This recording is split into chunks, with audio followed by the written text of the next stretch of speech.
தேதியில் புரட்சித் தலைவி அம்மாவுடைய நல்லாட்சியுடனும் மாண்பு தமிழகத்தினுடைய முதலமைச்சர் அவர்கள் வழிகாட்டுதலின்படி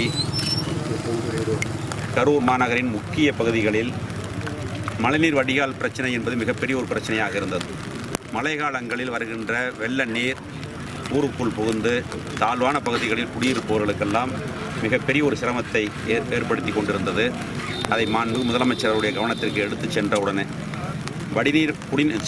மழைநீர் வடிகாலுக்கு மட்டும் 13 கோடி ரூபாய் நிதிகளை மாண்பு முதலமைச்சர் அவர்கள் வழங்கியிருந்தார். அதனுடைய பணிகள் நடைபெற்று கொண்டிருக்கிறது. அந்த பணிகளை மாவட்ட ஆட்சித்தலைவர் மற்றும் நகராட்சி ஆணையர் மற்றும் பொறியாளர்கள்லாம் அதை பார்வையிட்டிருக்கிறோம்.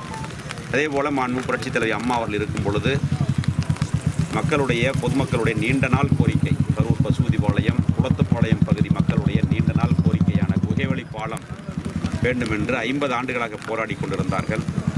அதற்காக மாண்பு புரட்சித் தலைவி அம்மா அவர்கள் 13 கோடி 60 லட்சம் ரூபாய் நிதிகளை வழங்கியிருந்தார்கள். அதில் முதல் கட்டமாக பசுபதிபாளையம் குகைவழி பாலம் மக்களுடைய பயன்பாட்டிற்கு திறந்துவிடப்பட்டு இப்பொழுது பயன்பாட்டில் இருக்கிறது. குளத்துப்பாளையம் குகைவழி பாலம் அடுத்த வாரம் திறக்கப்பட இருக்கிறது. அதையும் மாவட்ட ஆட்சித்தலைவர் அவர்களும் நானும் மற்றும் நகராட்சி அதிகாரிகளெல்லாம் ஆய்வு செய்திருக்கிறோம். அடுத்த வாரம் இந்த குகைவழி பாலம் மக்களுடைய பயன்பாட்டிற்காக திறந்து விடப்படும். மழைநீர் வடிகால் வந்து எந்தெந்த பகுதியில் சார் அமைச்சிருக்கீங்க? நிறைய டவுனுக்குள்ள முக்கியமான இடம் போகிற தாந்தோணி பகுதி, இனாம் கரூர் பகுதி, இரட்டை வாய்க்காலில் ஒரு பகுதி, அதே போல் தாந்தோணியில் சவரிமுடி தெரு பகுதியெல்லாம் எப்பொழுதும் மழை பெஞ்சால் தண்ணிக்குள்ளே தான் மக்கள் இருப்பாங்க. அதையெல்லாம் கருத்தில் கொண்டு மாண்பு முதலமைச்சருடைய கவனத்திற்கு எடுத்து சென்றவுடன் அதற்கு 13 கோடி ரூபாய் நிதியை கொடுத்து அது நடந்து கொண்டு இருக்கிறது. நீங்கள் இப்போதோடு பார்த்திருக்கீங்க. மிகப்பெரிய ஒரு மழைநீர் வடிகால். இனிமேல் எவ்வளவு மழை பெய்தாலும் மக்களுக்கு பிரச்சனை இல்லாமல் இருக்க வேண்டும் என்பதற்காக இந்த திட்டத்தை மாண்பு முதலமைச்சர் அவர்கள் நம்முடைய கரூர் மாநகருக்கு வழங்கியிருக்கிறார். அமராவதியில் குடிநீருக்கு தான் தண்ணி கேட்டோம். அமராவதியினுடைய நான் அதில் கிட்டத்தட்ட 30 ஆண்டுகளாக அந்த வாய்க்கால் சங்கத்தில் இருக்கிறேன்.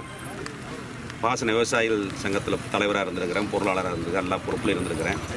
ஆரம்ப நிலையில் திறக்கும் பொழுது 2000 திறப்பாங்க, 3 நாள் 2000, அப்புறமா 1500, 1000 எப்படி என்று படிப்படியாக குறைச்சிக்குவாங்க. கரூர் வரும் பொழுது கரூருடைய கடைசி வரை இந்த தண்ணீர் வருவதற்கு தகுந்தாற்போ அதிகாரிகள் அதை திறந்து விடுவது தான் முறை. அதன்படி திறந்து விட்டார்கள். இன்று கரூர் நகருக்கு அமராவதி நீர் வந்துவிட்டது. இது ரெகுலர். இதுக்கு முன்னே மட்டும் 5000 திறந்தாங்க.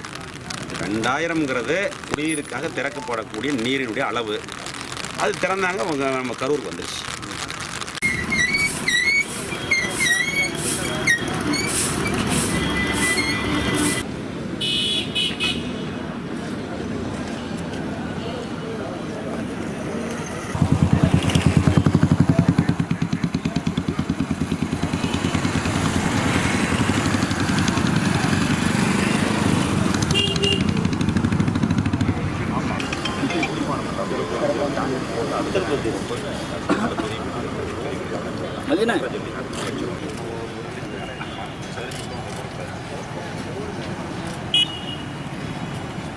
ரோடு மட்டும் தான் சரி.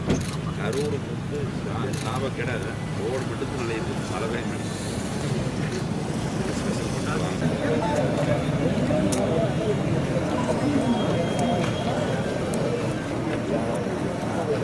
அதுக்கு அலட்சியம் ஜனமலம் கூட போட சொல்லியிருக்கிறார். அவர் கொஞ்சம் அவங்களுக்கு போன ஒரு ஹெல்ப்பாக இருக்கும்.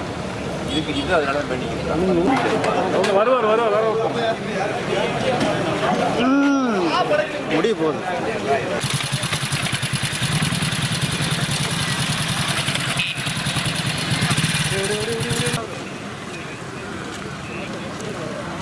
சரிப்பா, பண்ணிக்கலாம் போட்டு நேற்று சத்தியமா நீ என்ன பார்க்கலையா? நான் தானே கொண்டு போ கையை பிடிச்சி பாத்தியா தம்பி, பாத்தியா எடுக்க விட மாட்டேன்னு எனக்கு தெரியும்.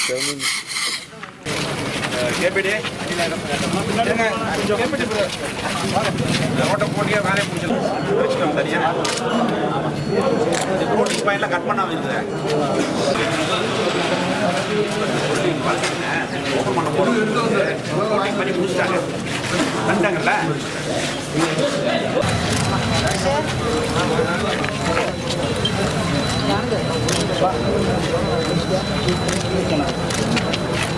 Yeah.